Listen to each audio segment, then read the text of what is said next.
தொல்லை இரும்பிறவிச் சூழும் தளை நீக்கி அல்லலறுத்து ஆனந்தமாக்கியதே எல்லை மறுவா நெறிகளிக்கும் வாதவூர்யம் கோன் திருவாசகம் என்னும் தேன்.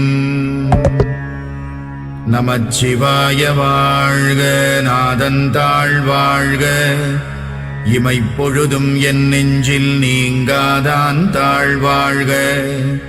கோகழியாண்ட குருமணி தந்தாள் வாழ்க, ஆகமம் ஆகி நின்று அன்னிப்பான் தாழ்வாழ்க.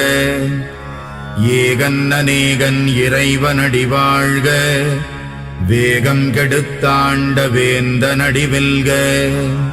புறப்பருக்கும் பிஞகந்தன் பெய்கழல்கள் வெல்க. திருச்சிற்றம்பலம்.